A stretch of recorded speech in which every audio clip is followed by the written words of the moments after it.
waxaa marti noo ah maxamed cawaale oo soo saara jaraa'idka safaripost.net oo kasoo baxa bishiiba mar magaalada Ottawa. horta marka ugu horeysa maxamed cawaale waxaan su'aasha ugu horeysan weydiinay waxay tahay shabakad la yiraahdo safaripost.net ayaad lahayd maxaa daba kugu kalifay inaad jaraa'id hadda soo saartid?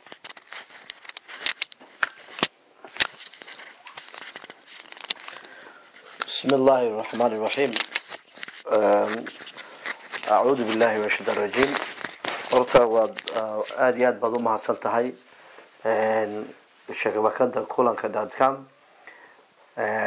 su-aal aada u fiicanna weeye. waa runtaada shabakada safaripost.net weli way jirtaa. se ujeedada aan jaraa'idda aan uga dhignay waa si aan ugaga hadalno amba cod aan ugu yeelano magaalada Ottawa. magaalada Ottawa caasimada Canada markaan kusoo laabtay waxaan anigu ay aragtidayda la noqotay in jaaliyada Soomaaliyeed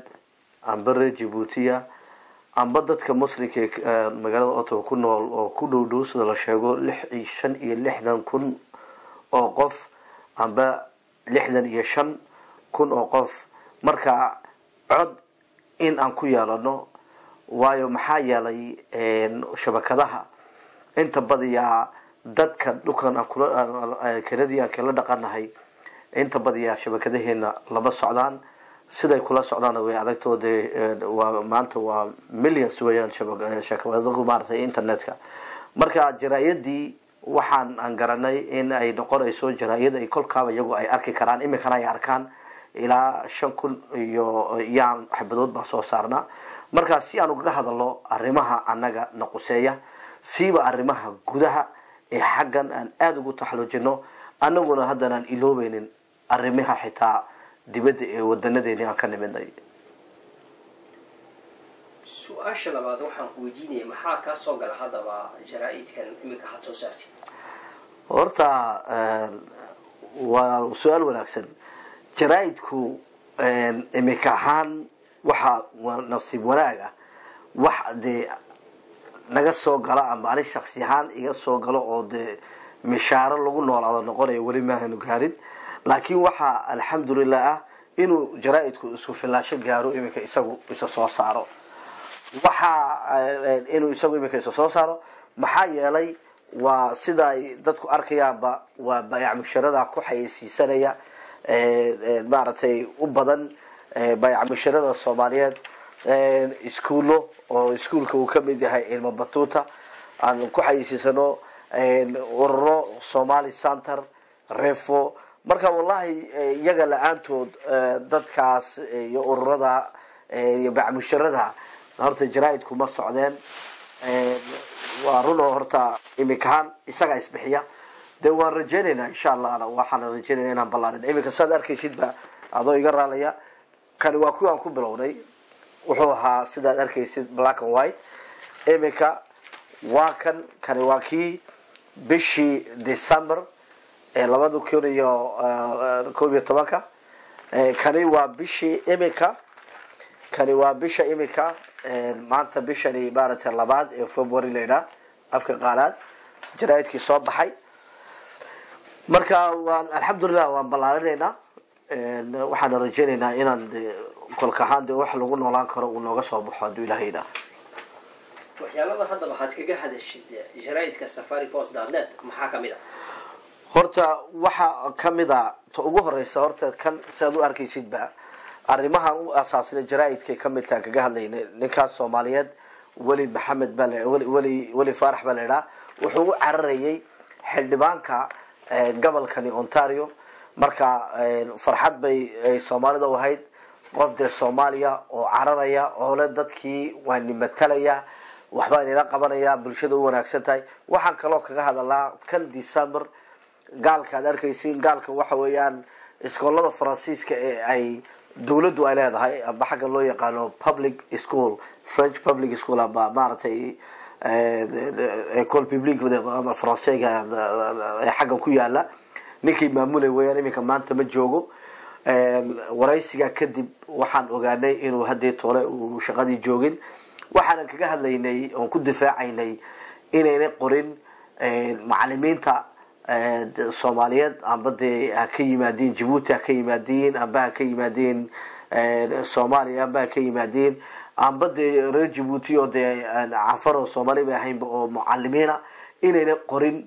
ay dee ubadkeen inay ka dhiganayeen iskooladana boqolkiiba 80 ay yihiin iskoolada Faransiiska ay ubadkayga ka mid yihiin marka su'aalaha weydiinayna waxa ka mid ahaa sidee ba ubadkayga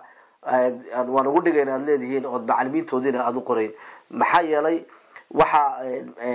cilmi baaritaan la sameeyay inay halis tahay haddii ubadku ay waayaan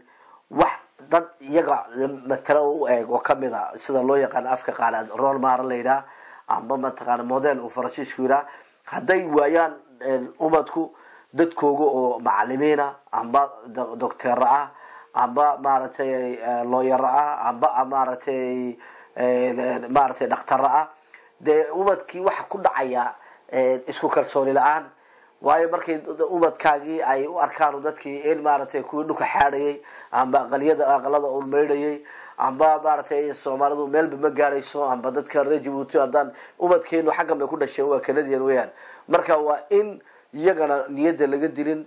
moraalka laga dilin marka waa inaan nimankan oo kale la dagaalana wadanadani hadad adigu aad hadli weydid aad dacwad weydid cidba kuma hadlayso marka inaan sugnana maaha mar walla inay jaraa'idada kale ee iyagu ay leeyihiin waa weyn ka soo baxa dhulkan la weyn inaan iyagu sugnaa kuwaas iskuma ka taxluujinayaan qofka isku dayana inuu iyaga uu sugo maalinta aad wax xumo ka dhacaya dadkaaga ka dhacaya amba ciyaal yar oo la xiraya ciyaal yar wax sameeyay uma ku soo qoraya amba qof mursida wax qarxiyay iyagu inay ka faa'iideystaan madaxa ku marka waa inuu community weyna lahaata jaraa'id oo cod aan ku waxayno television baa loo baahan yahay radio baa loo baahan yahay waxa loo baahan yahay jaraa'id taadaradeed baa lagu kaliftay inaan taana jaraa'id kana soo saarno waayo su'aasha ugu dambaysan ku weydiinay waxa weeyaan iskoolka Ibn Battuta isna waxbaad ka qortay wal arinta ma noota taaban kartaa warun iskoolka horta la yiraahdo Ibn Battuta magaalada Ottawa ku yaala waa iskool maartay loo yaqaano afafka qaalaad private Englishka private aba private leeyahay anagu aan iraano iskoolada lacagta oo kale waayo de iskool hadii lacagta laga dhigi waayo kuma dhigi karaysid diintaada uguma dhigi karaysid dhaqankaaga uguma dhigi karaysid afafkooga ubadkooga uguma dhigi karaysid ujeedada loo geeyayna wax weeyaan ubadku sidayna ugu lumin iskoolada ma taqaana yiraahda in laga dheeraado diinahan ka dheeraano marka waa iskoolada ma taqaana inta badiyaa dhacda inay ubadku ku lumaan amba ku dhaqalumaan anagu weyn baan dhulka nimiday ubadku markay xagan ku dhashaan marka taa aawadeed waa in iyagii ay maartay ay iskoolku waa inuu isbixiyaa waxaan markaa ka qoray iskoolka sidee iskoolku aan u aragno isaguna wanaaga uu bulshada soo galiyo wax weyn uu soo galiyaa sida runta aniga dhawahan aad baan u tagaa wax waan ka qoray marka insha Allah waxaan rajaynaynaa iskoolku inuu aad u kubco waxaan anigu horta shakhsi ahaan doonayaa inaan ku dhiirigeliyo aniga in la hadlaya ubadkayga laba hablood baan leeyahay waxaan aniyo xaaskayga aan ku tashanay iminka inaan iskoolka Ibn Battuta geyno maxaa yeelay iskooladani publica amba dawladda leeyahay marka ay ubadkeena ay u qoreen macallimiintoodii waxa ku dhacaya cuqdad baa galaysa wayna dhacdaana iminka marka iminka u eegtid iskoolada aad bay ugu badan yihiin markay ciyaalku ay gaaraan dugsiga dhexe leeyahay amba dugsiga sare inay iskoolada inta jaamacada gaarin dhalinyartii ay ka yaacaan waa niyada laga dilayo marka ay dadan dhaqankoodii fahmaynin diintoodii aan garanaynin ciyaalkii oo ma taqaana dadka wadanka ku dhashay ciyaalka dhulkan amba cadaan u badan la dhiganaya marka ilmihii waxa loo baahan yahay inuu saan ka soo hadalay ba wax role model loo helo